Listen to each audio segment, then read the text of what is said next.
I watched my sister's face turn the color of spoiled milk as the lawyer slid the trademark registration across the mahogany table. "I'm afraid Ms. Rachel Chen already owns the rights to Raven," he said, his voice professionally neutral. "Any use of this name for commercial purposes will result in immediate legal action."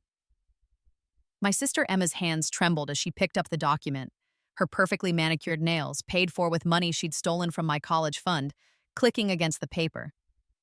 She'd been planning this for months. The boutique, the social media empire, the fashion line. All of it built on the nickname that had been mine since childhood. The nickname that in my previous life she'd stolen without a second thought and turned into a multi-million-dollar brand while I rotted in obscurity. But not this time. This time, I'd been reborn with 23 years of memories, and I'd gotten to the trademark office exactly 2 weeks before her application would have gone through. "This is insane," Emma hissed, her Instagram perfect composure finally cracking. "You can't do this.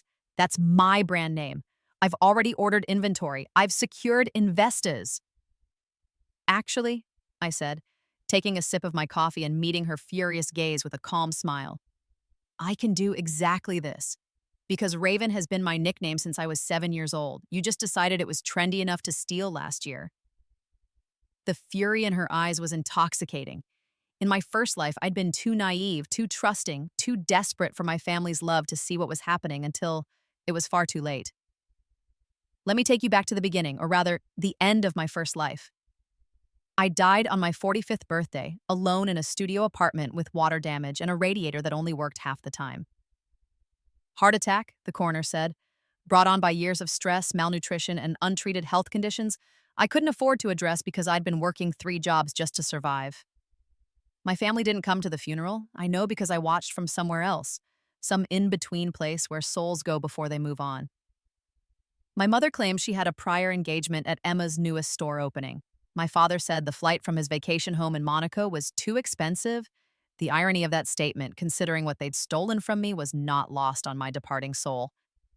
Emma posted a single Instagram story. "RIP to my sister. Family is complicated." Over an aesthetic photo of a black coffee and designer sunglasses. It got 40,000 likes. She was a billionaire by then. Her fashion empire Raven had taken the world by storm.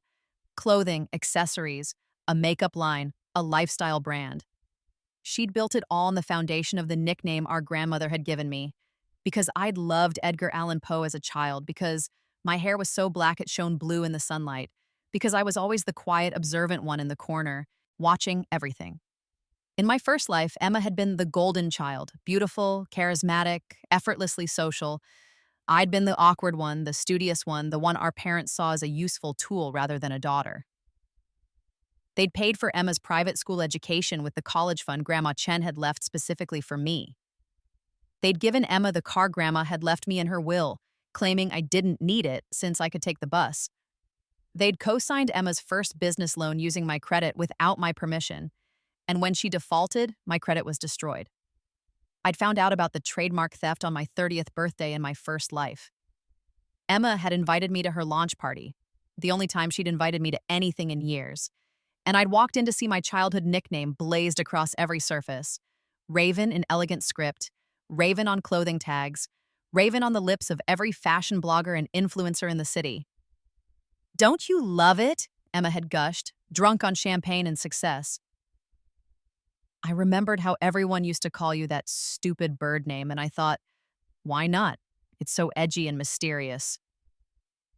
I'd tried to protest, tried to explain that it was mine, that Grandma had given it to me, that it meant something. Emma had laughed. Our mother had told me to stop being jealous. Our father had said I should be proud to have contributed to my sister's success. I'd consulted a lawyer, but by then it was too late. Emma had trademarked it years earlier, had built brand recognition, had the money for lawyers that could bury me in paperwork until I suffocated. The consultation alone had cost me a week's wages. So I'd watched from the sidelines as Emma built an empire on the corpse of my identity, and I died alone, unmourned, with nothing to my name but debt and regret. But then I woke up. I woke up in my childhood bedroom on the morning of my 18th birthday, with sunlight streaming through familiar pink curtains I'd forgotten I once owned, and the sounds of my mother's voice calling me down for breakfast. I'd laid there for a full hour, trembling, crying, touching my face, younger, smoother, and trying to comprehend the impossible. I was back, 23 years in the past, with every memory of my first life intact. And this time I was going to do everything differently. The first few weeks had been disorienting. Seeing my parents younger, seeing Emma as a teenager instead of the polished businesswoman she'd become. Adjusting to having a body that didn't ache, that could eat without acid reflux, that could walk upstairs without getting winded. But more than anything, I'd been focused on remembering. I'd filled notebook after notebook with everything I could recall. Stock trends, business developments, technology releases, fashion trends, and most importantly, Emma's playbook. I knew exactly how she'd built her empire because I'd watched it happen. I knew which vintage pieces she'd discovered at estate sales and flipped for massive profits. I knew which upcoming designers she'd befriended and later screwed over. I knew every Instagram algorithm trick, every influencer partnership, every supplier connection. And I knew that in exactly 3 years, on her 21st birthday, Emma would file for a trademark on Raven after a night of drinking when she'd have what she'd call a creative epiphany. She'd build her social media presence first, then launch the brand 6 months later. By the time she was 25, she'd be a multi-millionaire, unless I stopped her. The problem was I had no money. Our parents had already started siphoning from my college fund, though I wouldn't discover that until too late in my first life. I was about to start college, the state school I could barely afford, not the prestigious university Emma would attend on my dime. But I had something more valuable than money. I had knowledge. I had time, and I had absolutely nothing left to lose. I started small. I got a part-time job at a vintage clothing store using my knowledge of which pieces would become valuable to build a personal collection. I bought stocks, carefully, in amounts small enough not to draw attention, in companies I knew would explode. Apple, Amazon, a little search engine called Google that was still finding its footing. I documented everything. Every time Emma borrowed something and didn't return it. Every time our parents showed favoritism. Every time money went missing from my room. I kept receipts, took photos, made records. In my first life, I'd been too trusting. This time, I was building a case. And I watched Emma. I watched her like the raven I was named for, perched in the shadows, seeing everything. She was already showing signs of who she'd become. The casual cruelty disguised as jokes. The way she'd borrow my clothes and forget to return them, then wear them to parties claiming she'd found them at thrift stores. The way she'd copy my art projects. I'd been good at art in my first life before I'd given it up, and somehow get better grades because she presented them with more confidence. Our parents ate it up. Emma was their little star. I was the responsible one, the one they didn't have to worry about, the one who would be fine no matter what, because I was so independent. They had no idea I was planning a war. The turning point came during my sophomore year of college, 2 years before Emma would trademark my nickname in the original timeline. I'd been patient. My stock investments had grown substantially. I'd built a small but profitable side business, flipping vintage clothes online, using Emma's future strategies before she could implement them. I'd saved every penny, lived in the cheapest dorm, eaten ramen and peanut butter sandwiches while Emma posted photos of her sorority brunches funded by family support.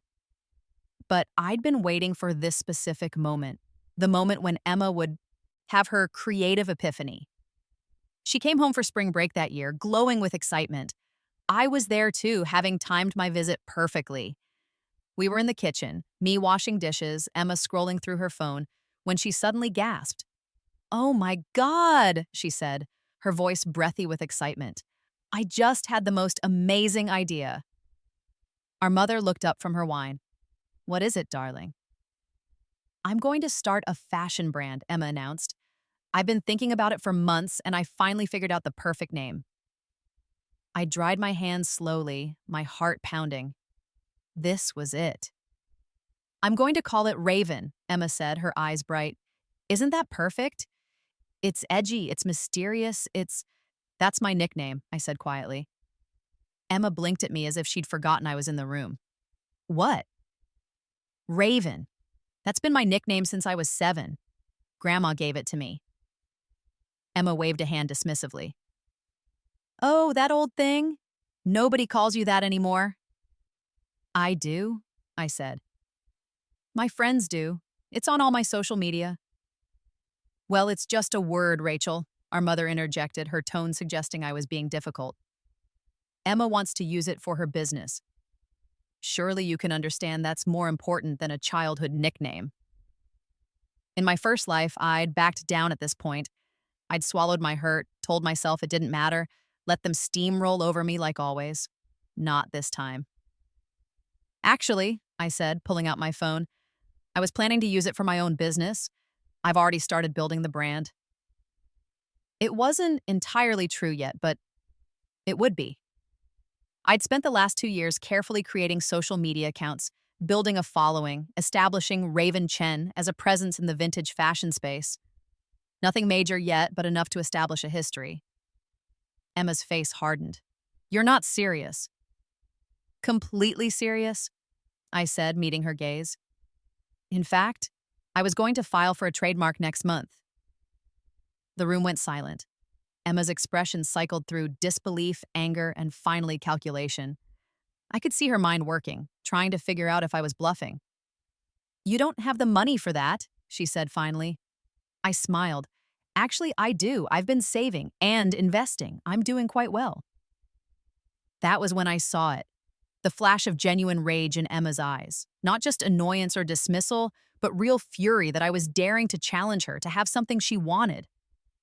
That's ridiculous, our mother said. Rachel, stop being selfish. Emma has a real plan, real connections. You're just being spiteful. I'm protecting what's mine, I said calmly. If Emma wants to use a different name, I'm sure she'll think of something equally creative. Emma stood up so fast her chair scraped against the floor that, you know what? Fine, keep your stupid nickname. I'll come up with something better, something actually original. She stormed out. Our mother glared at me like I'd committed an unforgivable sin. Our father, who'd been silent throughout, just shook his head in disappointment. But I'd won the first battle. The next morning, I was in line at the trademark office when it opened. I filed for Raven across multiple classes: clothing, accessories, beauty products, digital media. I filed for Raven Chen as a personal brand. I filed for every variation I could think of. It cost almost everything I'd saved, but it was worth it. Because 2 weeks later, Emma tried to file her trademark application and it was rejected due to my prior claim. That was 3 months ago. Now we were sitting in this lawyer's office and Emma was realizing that her entire business plan, the plan she'd already pitched to investors, already started building, was dead in the water. This is theft, Emma hissed. You knew I wanted to use this name. You filed for it just to spite me. Actually, the lawyer, my lawyer, hired with my carefully invested savings, said coolly, Ms. Rachel Chen filed for this trademark to protect her existing business interests. She's been operating under the name Raven for 2 years with documented proof of continuous use. Your client's application, on the other hand, was filed in connection with a business that doesn't yet exist. That's not, Emma started. Furthermore, my lawyer continued, pulling out a folder, we have documented evidence that this nickname has been associated with Ms. Rachel Chen since childhood. School records, social media posts dating back 6 years, even a dedication in a published book from her late grandmother. That last part wasn't technically from this timeline. I'd made sure to get Grandma's dedication in writing this time around before she passed. But it was true enough. Emma's lawyer, a man our parents had paid for, looked uncomfortable. Perhaps we can negotiate a licensing agreement. No, I said simply, Bassene, the name isn't for sale, not for any price. Emma's face was red now, her composure completely shattered. You bitch. You absolute bitch. You're doing this because you're jealous. Because you've always been jealous that I'm more successful, more popular, more favored by our parents, I interrupted. More willing to step on people to get what you want? More accustomed to stealing what isn't yours? That's enough, our mother said sharply. She'd been sitting in the corner, having insisted on coming to support Emma. Rachel, I don't know what's gotten into you lately, but this vindictive behavior is unacceptable. What's unacceptable, I said, my voice steady despite my racing heart, is the way this family has treated me for years. But we're not here to discuss that. We're here because Emma tried to trademark something that belongs to me, and the law is on my side. I stood up, gathering my things. Emma, you have 24 hours to cease all use of the name Raven in connection with your business plans. That includes social media posts, business registration documents, and any communications with potential investors. If you don't comply, we'll file for an injunction. You can't do this, Emma said, but her voice had lost its strength. She knew I could. She knew I had. I just did, I said. And I enjoy coming up with a new brand name. I hear Crow is still available. I walked out of that office feeling lighter than I had in 2 lifetimes. But I wasn't done. Not even close. The thing about revenge is that it's most satisfying when it's thorough. When Emma had stolen my nickname in my first life, it hadn't just been about the trademark. It had been about the entire empire she'd built, the opportunities she'd stolen, the life she'd lived at my expense. So I wasn't just going to take back my name. I was going to take back everything. Over the next 6 months, I watched Emma flail. She tried to pivot to a new name, Empress, but it didn't have the same appeal. Her investors grew cold feet. Her social media momentum stalled. She'd been so convinced that Raven was her golden ticket that she'd put all her eggs in that basket, and now the basket had holes. Meanwhile, I was building my own empire. I launched my fashion line slowly, carefully. Vintage-inspired pieces with modern sustainability practices. I knew which styles would trend before they trended. I knew which fabrics would become scarce and bought them in advance. I knew which manufacturers were reliable and which would fold, but more than that, I knew how to tell a story. Emma had always been good at presentation, but I had something she didn't: authenticity. I shared my journey. The scholarship student building a business from scratch. The girl who'd grown up watching her grandmother sew, who'd learned to see beauty in discarded things and give them new life. People responded to that. They responded to the careful curation, the quality over quantity, the personal touch. My Instagram followers grew organically, real people, not bought bots like Emma would eventually resort to. I also made strategic investments. I knew which startups would explode, which real estate would appreciate, which cryptocurrencies would rise, and when to sell before they crashed. By the end of that year, I had more money than I'd made in my entire first life. But the real satisfaction came from watching Emma's opportunities disappear, because I was taking them first. The vintage supplier in Brooklyn she'd have discovered, I'd already established an exclusive relationship with them. The up-and-coming photographer who'd shot her first major campaign, I'd hired her first, and we'd developed a creative partnership. The influencer who'd have been her brand ambassador, I'd sent her free pieces and genuine compliments, building a real friendship rather than a transactional relationship. Every move Emma tried to make, she found that I'd been there first. It must have felt like running into an invisible wall at every turn, and I documented everything. Every time she tried to copy my designs, every time she spread rumors about my business, every time she tried to poach my suppliers or collaborators, I had screenshots, recordings, witnesses. Our parents started to notice the shift. Emma was struggling and I was thriving. It didn't make them treat me better. If anything, they resented my success, but it made them nervous. "You should help your sister," my mother said during one particularly tense family dinner. "Share your contacts. Give her advice." "Why?" I asked pleasantly. "Did she share her opportunities with me when she had them?" "That's different," my father said gruffly. "Emma worked hard for her success." "So am I, Ninis," I said. "The difference is I'm doing it without stealing from family members." The table went silent. Emma's eyes were daggers, but she couldn't say anything because to protest would be to admit what she'd tried to do. "I don't know what you're implying," my mother said icily. "I'm not implying anything," I said. "I'm stating facts. Emma tried to trademark my childhood nickname for her business. When that failed, she tried to copy my business model. She's been telling investors that I stole her ideas when we both know the truth is the opposite." "You're being paranoid," Emma said, but her voice shook. "Am I?" I pulled out my phone and brought up a folder I'd prepared for this exact moment. "Because I have screenshots of you pitching your designs to manufacturers. Designs that are nearly identical to pieces I'd already shared in my private portfolio. I have emails from people you've contacted, trying to poach my team. I have recordings of you telling people I'm riding your coattails when you're the one trying to ride mine. My father's face turned purple. How dare you say, how dare I what? Protect myself? Document the truth? Defend my business from someone who's trying to sabotage it? I stood up, leaving my dinner untouched. I'm not the same person I used to be. I'm not going to let myself be walked over anymore. Emma made her choices, and now she's dealing with the consequences. I left before anyone could respond. My hands were shaking as I drove away, but they were shaking with adrenaline, not fear. The next move came from an unexpected direction.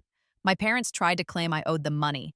They showed up at my apartment with a lawyer, a different one this time, with a document claiming they'd loaned me money over the years and now wanted repayment. It was a desperate play, and it was completely fabricated. You're joking, I said, reading through the document. These are all expenses you claimed were gifts, birthday money, holiday presents. We have receipts, my mother said coldly. So do I said, including bank statements showing that most of this loan money never actually reached me. Also, isn't it interesting that you're claiming I owe you $50,000, the exact amount of my grandmother's college fund, that you used for Emma's private school? My mother's face went white. We don't know what you're talking about. Yes, you do. Grandma Chen left me $50,000 for college in her will. You were the executors of her estate. That money was supposed to be put in a trust for me. Instead, you used it for Emma's tuition at Crestwood Academy. That's a serious accusation, their lawyer said. It's also the truth, I said. And I have evidence. Bank records, correspondence, a copy of the will. I've been building a case for months. That was a bluff. I'd only started gathering evidence recently after remembering how they'd steal from me, but it landed like a bomb. You're lying, my father said, but he wouldn't meet my eyes. Try me, I said. Take me to court over this fabricated loan. I'll counter-sue for the theft of my inheritance, plus interest, plus emotional damages. I'll make it public. I'll make sure everyone knows how you stole from your own daughter to fund your favorite child's lifestyle. The lawyer was already packing his briefcase. I think we should reconsider this approach, he said to my parents. They left without another word, but I knew it wasn't over. Wounded animals are most dangerous when cornered, and I'd just cornered my entire family. The final confrontation came on my 22nd birthday, a full year before Emma's business launch in the original timeline, and exactly 4 years after I'd been reborn. Emma had been spiraling. Her Empress brand had launched and immediately flopped. She'd burned through her investors' money and her own savings. She'd alienated most of her contacts with her increasingly erratic behavior. Our parents had tried to help, but they were already feeling the financial strain of their own bad decisions I may have subtly encouraged by giving them investment advice that I knew would fail. I, on the other hand, was thriving. My Raven brand was featured in major fashion magazines. I had flagship stores in 3 cities. I'd been invited to show at Fashion Week. My net worth had crossed 7 figures, and I was still climbing. I'd bought a penthouse apartment with cash. I drove a Tesla. I wore my own designs. I'd become everything Emma had been in my first life, but I'd done it ethically, without stepping on anyone, without stealing or lying or manipulating. And that, apparently, was more than Emma could bear. She showed up at my birthday party, a small gathering of real friends, not the lavish circus I could have thrown, uninvited and drunk. There she is, Emma announced loudly, stumbling into my living room. My perfect little sister, the one who ruins everything. My friends fell silent. I set down my champagne glass and walked over to her. Emma, you're drunk. You should go home. Go home, she laughed bitterly. To what? To my failed business? To our parents who won't stop comparing me to you? To the apartment I can barely afford because you took everything? I didn't take anything from you, I said quietly. I protected what was mine. You took my dream, Emma shouted. Raven was supposed to be mine. That business was supposed to be mine. You stole it. No, said my voice hard. I prevented you from stealing from me. Again. Again. What the hell are you talking about? And there it was. The opening I'd been waiting for, the moment when everything could come out. You want to know the truth, Emma? The real truth? I walked to my office and returned with a box. I'd been compiling it for months evidence, documentation, records, everything I'd gathered in this life and remembered from the last. You stole from me constantly, I said, beginning to lay out documents on the coffee table. My clothes, my ideas, my art projects. When we were kids, you took credit for my science fair project and won first place while I got nothing. We were kids. Mom and Dad stole my inheritance. $50,000 Grandma left me for college. They used it for your private school education. I showed her the bank records, the will, the paper trail I'd painstakingly reconstructed. They took the car Grandma left me and gave it to you. They co-signed loans in my name without permission, loans that destroyed my credit when you defaulted. Emma's face had gone pale. I didn't know about any of that. Didn't you, or did you just not care? I pulled out more documents. In this timeline, you tried to trademark my childhood nickname for your business. You've been copying my designs, trying to poach my team, spreading lies about me to investors. I have evidence, Emma, screenshots, emails, recordings. I have witnesses who will testify that you've been deliberately trying to sabotage my business because you can't stand that I'm succeeding where you failed. I sat down across from her, my heart pounding but my voice steady. The worst part is you don't even see it. You genuinely believe you're the victim here. You've been so coddled, so enabled your entire life that you can't comprehend that other people have rights too, that you can't just take whatever you want. Emma was crying now, mascara running down her face. You don't understand. I needed this. I needed to be successful. I needed… What? Our parents' approval? Social media validation? The feeling of being special? I leaned forward. I needed a family that didn't treat me like a second-class citizen. I needed parents who didn't steal from me. I needed a sister who saw me as a person, not a resource to exploit. I never meant… Yes, you did. Maybe not consciously, but you did. Every time you took something of mine and claimed it as yours, every time you let Mom and Dad favor you without saying anything. Every time you saw me struggling and did nothing. I stood up. I'm done, Emma. I'm done being the person this family steps on. I'm done pretending it doesn't matter. I'm done sacrificing my happiness for people who would never do the same for me. So what, you're just gonna cut us all off? I already have, I said simply. I've been building a life without you for 4 years now. This conversation, it's just closure. For me, not for you. Emma looked around at my beautiful apartment, my successful friends, the life I'd built. I could sue you, she said weakly. For defamation, you could try, I said, but you'd lose. And you'd go broke trying. Your choice. She left soon after, still crying, still not really understanding. Our parents tried calling, tried showing up, tried demanding explanations.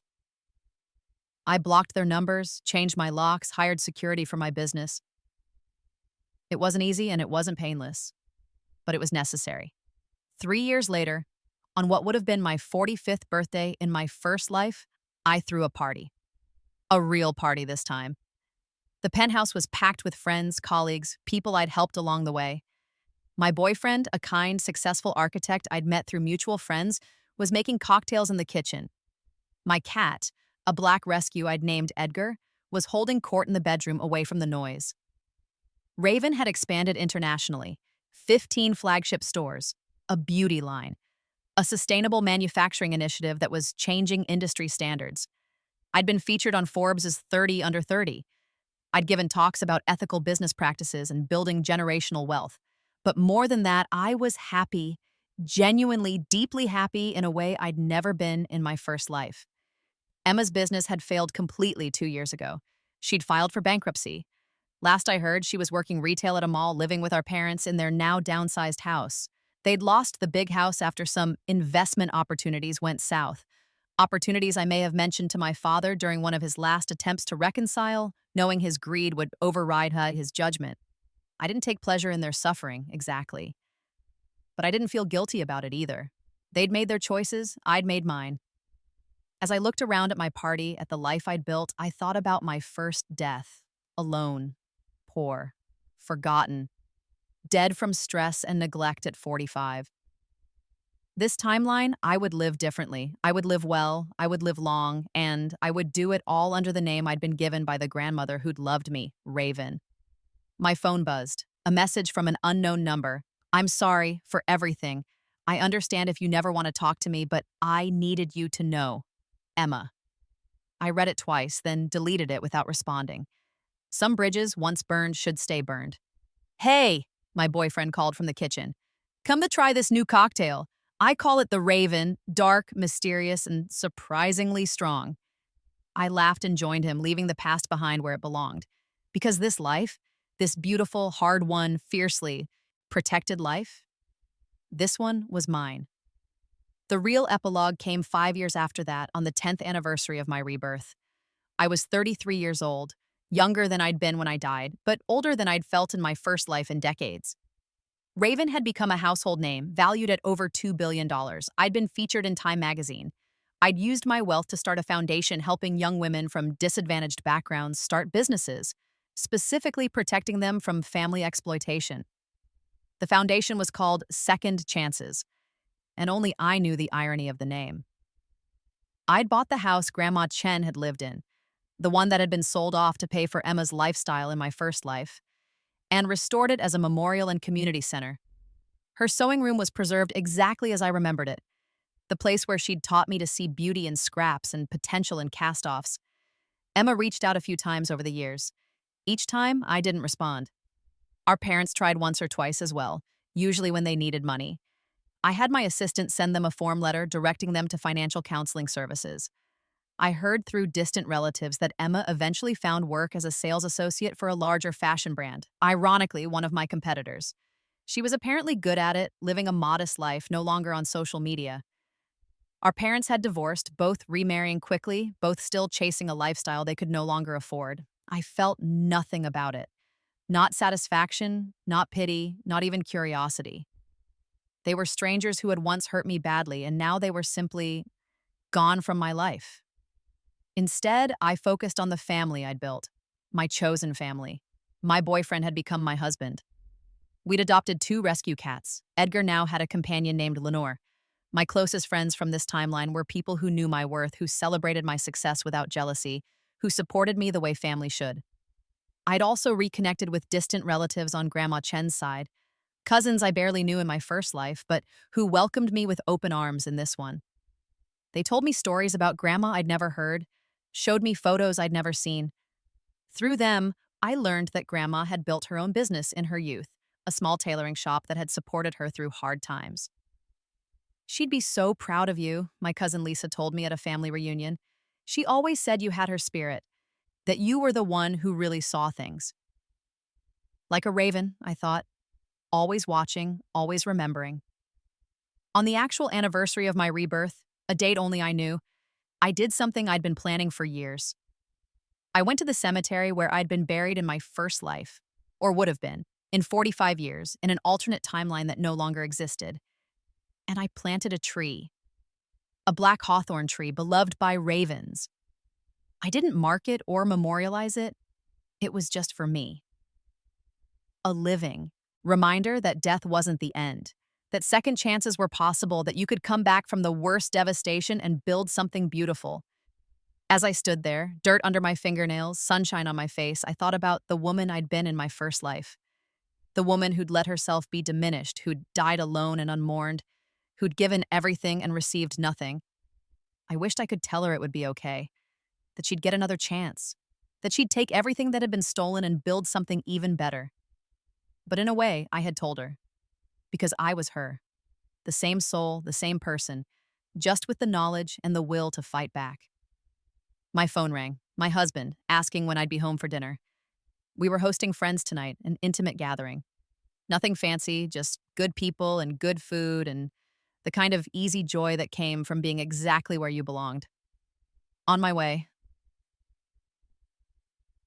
I told him, I was just visiting an old friend.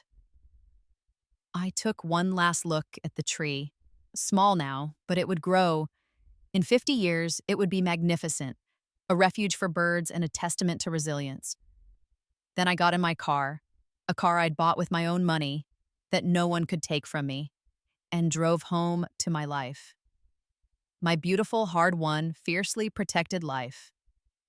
Under the name I'd reclaimed, Raven. And as I drove, a real raven flew overhead, black wings gleaming in the afternoon sun, its call echoing like laughter or vindication or both. I smiled. The bird knew.